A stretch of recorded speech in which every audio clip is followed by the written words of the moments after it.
Hello అండి, welcome to Telugu officers channel. రీసెంట్గా అస్సాం ప్రభుత్వం ఆ రాష్ట్ర ప్రభుత్వ ఉద్యోగుల యొక్క రెండవ వివాహానికి సంబంధించి కొన్ని రూల్స్ని తీసుకొచ్చింది.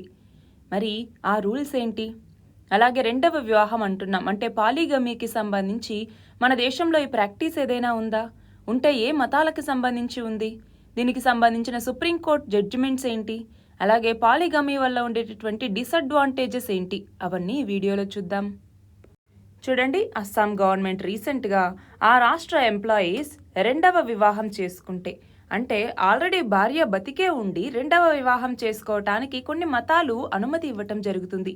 అలా చేసుకుంటే కనుక వాళ్ళు తప్పనిసరిగా ప్రభుత్వ అనుమతి తీసుకోవాలి. లేదంటే వాళ్ళ మీద ఈ Assam civil services conduct rules 1965లో ఉన్నటువంటి రూల్ 26 కింద చర్యలు తీసుకోవటం జరుగుతుంది. అయితే దీనికి సంబంధించి అస్సాంలో పాలిగమి ఏదైతే ఉందో దాన్ని ఎండ్ చేయాలి అన్నటువంటి నేపథ్యంలో అస్సాం ప్రభుత్వం ఒక 3 మెంబర్స్తో కూడినటువంటి ఒక కమిషన్ని కూడా ఏర్పాటు చేసింది. అయితే ఈ 3 మెంబర్స్ ఉన్నటువంటి కమిషన్ ఏం చేశారు అంటే ఆ రాష్ట్రంలో ట్రైబల్ కమ్యూనిటీస్లో ఎక్కువగా పాలిగమి ప్రాక్టీసెస్ అనేవి ఉన్నాయి. అంతేకాదు హిందూ మ్యారేజ్ యాక్ట్ 1955 అన్నటువంటిది షెడ్యూల్డ్ ట్రైబ్స్ని కవర్ చేయలేదు. సో అస్సాంలో ఉన్నటువంటి ట్రైబల్ కమ్యూనిటీస్ యొక్క సెంటిమెంట్స్ని కూడా ఈ కమిషన్ పరిగణలోకి తీసుకుంది. మరి పాలిగమి అంటున్నాం. పాలిగమి అంటే ఏంటి? ఒకరికన్నా ఎక్కువ భార్యల్ని కలిగి ఉండటం, బహుభార్యత్వం అని కూడా పిలుస్తూ ఉంటాం. నార్మల్గా స్పౌస్ అనేసి ఇక్కడ రెఫర్ చేస్తూ ఉంటారు. అయితే మన భారతదేశంలో పాలిగమీకి సంబంధించి చూస్తే అన్ని రిలీజియస్ కమ్యూనిటీస్లో కూడా దీన్ని బ్యాన్ చేయటం జరిగింది ఎక్సెప్ట్ ముస్లిం కమ్యూనిటీ. అయితే ముస్లిం కమ్యూనిటీకి సంబంధించి ఇక్కడ చూస్తే ముస్లిం పర్సనల్ లా ఏదైతే ఉంటుందో అంటే షరియత్ లాకి సంబంధించి 1937 చట్టం ఏదైతే ఉంటుందో అందులో సెక్షన్ 2 అన్నటువంటిది ఈ పాలిగమీని అలో చేస్తుంది. అయితే మనకి ఇండియన్ పీనల్ కోడ్లో ఉన్నటువంటి సెక్షన్ 494, 495 అన్నటువంటిది ఈ పాలిగమీ ప్రాక్టీస్ని నిషేధిస్తుంది. అంతేకాదు ఇది పనిషబుల్ అఫెన్స్ కూడా. అయితే పాలిగమీకి సంబంధించి మన భారతదేశంలో గవర్నమెంట్ డేటా చూడండి. 2019-20కి సంబంధించినటువంటి డేటాను చూస్తే 2005-6తో కంపేర్ చేసుకుంటే ఇప్పుడు 2019-20కి వచ్చేసరికి పాలిగమీ ప్రాక్టీస్ అనేటటువంటి తగ్గింది. చూడండి, 2005-6లో 1.9% ఉంటే పాలిగమీ అన్నటువంటిది అవి 2019-20కి వచ్చేసరికి 1.4%కి తగ్గాయి. అదే నార్త్ ఈస్ట్కి సంబంధించి చూస్తే ఎక్కువగా నార్త్ ఈస్ట్ స్టేట్స్లోనే ఈ పాలిగమీ అన్నటువంటిది ఉంది. మేఘాలయలో 6.1% ఈ పాలిగమీ అనేది ఉంటే త్రిపురలో 2% ఉంది. మరి అస్సాంకి సంబంధించి చూస్తే అస్సాంలో ఉన్నటువంటి 3 బరక్ వ్యాలీ డిస్ట్రిక్ట్స్ అలాగే హోజాయి నుంచి జమునాముఖి డిస్ట్రిక్ట్స్ వరకు కూడా ఈ పాలిగమీ అన్నటువంటిది ఇప్పటికీ ప్రాక్టీస్ చేస్తూ ఉన్నారు.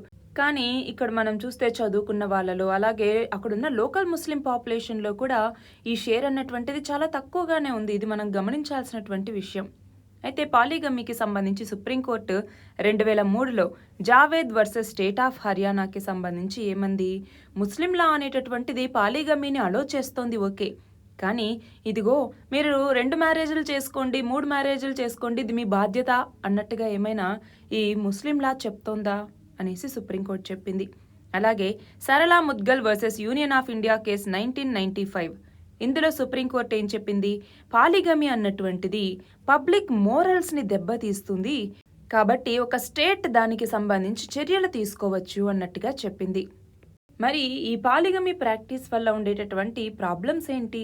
ఇక్కడ మనం గమనిస్తే ఈ పాలిగమీ చాలా కామన్గా ఉండే చోట్ల ఫోర్స్డ్ మ్యారేజెస్ అనేవి ఎక్కువగా జరుగుతూ ఉంటాయి. అలాగే ఇదేం రిలీజియస్ ఆబ్లిగేషన్ కాదు. అంటే పాలిగమీ అన్నటువంటిది కంపల్సరీ చేసుకోవాలన్న రిలీజియస్ ఆబ్లిగేషన్ ఏమీ లేదు. అంతేకాదు ఇక్కడికి వచ్చేసరికి ఈ పవర్ ఇంబ్యాలెన్స్ అలాగే మెంటల్ హెల్త్ ఇష్యూస్ అనేవి వస్తాయి. అంటే ఏంటి? ఒకరికన్నా ఎక్కువ మంది భార్యలు ఉన్నారనుకోండి, వాళ్ళ అంటే మా మీదే అటెన్షన్ ఉండాలి అన్నటువంటి ఒక ఫీలింగ్తో వాళ్ళలో ఆ మెంటల్ స్ట్రెస్ పెరిగిపోతుంది. వాళ్ళు మిగతా వాళ్ళతో కంపీట్ చేయడానికి ప్రయత్నిస్తారు. సో దానివల్ల ఇటు పవర్ ఇంబ్యాలెన్స్ అనేది ఉంటుంది, వాళ్ళ యొక్క మెంటల్ హెల్త్ మీద ఎఫెక్ట్ అనేది పడుతుంది. అలాగే ఫిజికల్, ఎమోషనల్, సెక్షువల్ అబ్యూజ్ అనేది కూడా జరుగుతుంది. ఇక్కడ మనం చూస్తే పాలిగమీకి సంబంధించినటువంటి ఒక రీసెర్చ్ ఏం చెప్తోంది అంటే ఈ ఫిజికల్, ఎమోషనల్, సెక్షువల్ అబ్యూస్ వల్ల వాళ్ళలో నెగిటివ్ ఫీలింగ్స్ అనేవి పెరుగుతాయి. ఫర్ ఎగ్జాంపుల్ లోన్లీనెస్, అలాగే యాంగర్, డెస్పిరేషన్, అలాగే హెల్ప్లెస్నెస్, సాడ్నెస్ ఇవన్నీ కూడా పెరుగుతూ ఉంటాయి. ఈ పాలిగమీ ఫ్యామిలీస్లో ఇవి ఎక్కువగా కనపడుతూ ఉంటాయి అన్నట్టుగా ఈ అధ్యయనం చెప్పింది. అలాగే చిల్డ్రన్ మీద కూడా ఎఫెక్ట్ అనేది పడుతుంది. అంటే ఇక్కడేంటి, పాలిగమస్ సిచ్యువేషన్లో ఎవరైనా చిల్డ్రన్ పుట్టారనుకోండి, వాళ్ళ యొక్క డెవలప్మెంట్కి సంబంధించి ఆల్రెడీ వాళ్ళ మదర్స్ అటెన్షన్ కోసం అనేసి మెంటల్ హెల్త్ ఇష్యూస్ ఇవన్నీ ఉంటాయి. అలాంటి టైంలో పిల్లల మీద ఎంత అటెన్షన్ చూపించగలరు వాళ్ళు, అంటే ఎంత కేరింగ్ అనేది చూపించగలరు. ఆ సిచ్యువేషన్లో వాళ్ళు స్ట్రెస్ఫుల్గా వాళ్ళు జీవనం సాగించాల్సి వస్తుంది పిల్లలు. సో ఇవన్నీ కూడా దీనికి సంబంధించిన ప్రాబ్లమ్స్గా చెప్పొచ్చు.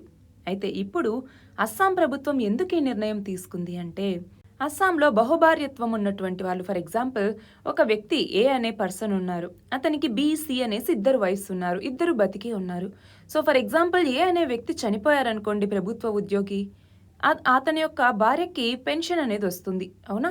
సో ఆ పెన్షన్ని బి, సి అంటే వాళ్ళ ఇద్దరి భార్యల్లో ఎవరికి ఇవ్వాలి అన్నటువంటి దాని మీద చాలా వరకు గొడవలు జరగటం, వివాదాలు లాంటివి రావటం జరిగింది. ఆ నేపథ్యంలో ఈ డెసిషన్ తీసుకుంది అస్సాం ప్రభుత్వం.